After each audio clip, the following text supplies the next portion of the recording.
पुराने चेहरे को नई जिम्मेदारी, लेकिन चुनौतियां वही पुरानी हैं जो बीजेपी में हमेशा से उत्तराखंड के अंदर देखी जाती रही हैं। सबसे बड़ी चुनौती है गुटबाजी। ये बात अलग है कि नेता प्रतिपक्ष के तौर पर भी और अब संगठन के सूबेदार के तौर पर भी अजय भट्ट गुटबाजी को नकारते हैं, लेकिन इससे इनकार नहीं करते बीजेपी के नेता जब उनके सामने तमाम तरीके की चुनौतियां आती हैं। अब कैसे खंडूरी, कोश्यारी, निशंक के साथ और उसके बाद जो उनके साथ की पीढ़ी है, जिसमें त्रिवेंद्र सिंह रावत भी हैं, जिसमें धन सिंह रावत भी हैं, जिसमें प्रकाश पंत भी हैं, तमाम वो चेहरे हैं जिनको साधते हुए उन्हें आगे बढ़ना है और संगठन को भी संभालना है और सत्ता के लिए संघर्ष भी करना है।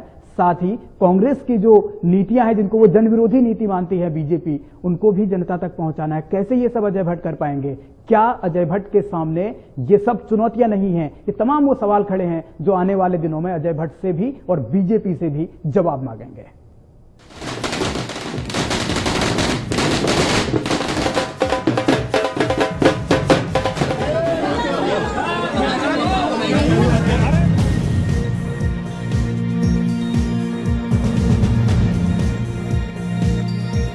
अजय भट्ट की बीजेपी प्रदेश अध्यक्ष पद पर ताजपोशी उनके लिए आला कमान की ओर से नए साल का तोहफा है। संगठन की कमान संभालने के कई दावेदार थे, लेकिन केंद्रीय लीडरशिप ने अजय भट्ट को आगे करना ही बेहतर समझा। इसके पीछे सियासत के कई समीकरण भी साधे गए हैं। बीजेपी का ये बदलाव चुनावी साल में हुआ है, लिहाजा चुनाव में कामयाबी हासिल करना ही अजय भट्ट की प्राथमिकता भी है और चुनौती भी। मिशन 2017 में भारतीय जनता पार्टी प्रचंड बहुमत से आए, ये हम सबका प्रयास है और ये होगा, क्योंकि हमारे पास प्रदेश में भी और देश में भी बहुत ही उच्च नेतृत्व है, बहुत साफ सुथरा नेतृत्व है। जिस प्रदेश में 3 पूर्व मुख्यमंत्री हो, 5 जहां पर पूर्व अध्यक्ष हो और 5 करीब हमारे यहां पर संगठन मंत्री रहे हो, उस प्रदेश में तो पीछे आने का कोई प्रश्न ही नहीं है। अजय का अंदाज नेता प्रतिपक्ष के तौर पर सदन के अंदर आक्रामक रहा है और अब संगठन की जिम्मेदारी संभालते हुए सड़कों पर संघर्ष करना होगा, लेकिन उनके पास वक्त बहुत कम है। महज 12 महीने के अंदर चुनाव में उतरने की चुनौती है और संगठन को भी साधना है। सदन से सड़क तक पहले भी लड़ते थे, आज भी लड़ेंगे।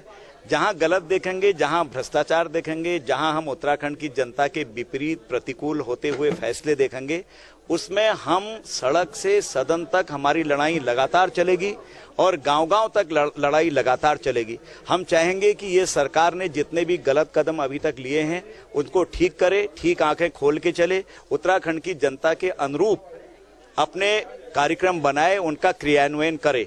नई जिम्मेदारी मिलने के बाद नई चुनौतियां इंतजार कर रही हैं। सबसे बड़ी परेशानी पार्टी की गुटबाजी है, जिसका समाधान निकालना अजय के लिए भी इतना आसान न होगा।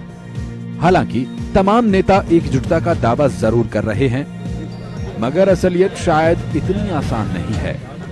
सबको साथ लेकर चलने की कुव्वत है,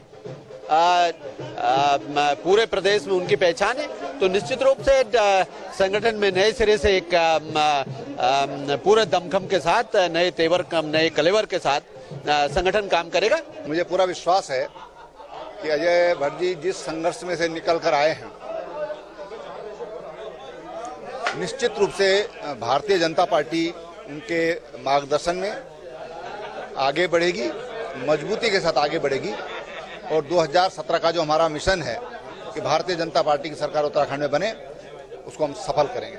जो कहीं नहीं, क्या होता है कि जब 2 लोग लड़ाई लड़ते हैं तो एक जीतता है, एक हारता है। तो मुझे लगता है कि हम फाइनल में थोड़ा पिछड़ गए, और पिछड़े इसलिए कि बड़े भाई आ गए, इसलिए छोटा भाई पीछे हो गया। मैंने उनका तहे दिल से स्वागत किया है कि आप हमारे अध्यक्ष बने, हम आपके साथ में। बीजेपी एकजुटता की दुहाई तो दे रही है, लेकिन सत्ता के लिए होने वाले संघर्ष में सब कुछ सही तरीके से चलता रहेगा, ये कहना मुश्किल है। दूसरी ओर कांग्रेस ने भी बीजेपी के नए सूबेदार का स्वागत किया है और उनकी चुनौती भी याद दिलाई है। अपनी भूमिका निभानी चाहिए।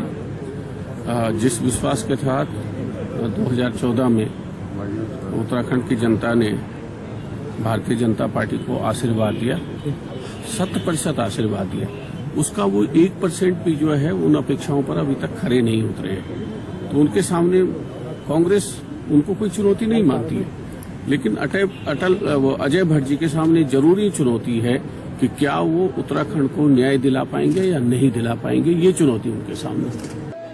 संगठन की सूबेदारी पाने में अजय भट्ट तो सफल हुए, लेकिन संघर्ष के जरिए सत्ता तक पहुंच जाएंगे, इसकी फिलहाल कोई गारंटी नहीं। इसकी सबसे बड़ी वजह हरीश रावत के साथ मुकाबला होना है। अब निगाहें इस बात पर लगी होंगी कि हरीश रावत की सोच, समझ और सियासत का अजय भट्ट क्या तोड़ निकाल पाते हैं। तो अजय भट्ट के राजनीतिक भविष्य का फैसला 2017 के चुनावी नतीजे करेंगे। अभी इंतजार है, लेकिन बहुत ज्यादा भी नहीं। और सवाल इस बात को लेकर भी है कि आज के दौर की राजनीति को लेकर अजय भट्ट 2017 में क्या बीजेपी को सफलता दिला पाएंगे, और अजय भट्ट कैसे घर के अंदर और घर के बाहर के घमासान से अपने आप को निखार भी पाएंगे और बीजेपी को सत्ता भी दिला पाएंगे। अभी के लिए फिलहाल इतना ही, लेकिन खबरों का सिलसिला TV 100 पर लगातार जारी है। मुझे इजाजत दीजिए, नमस्कार।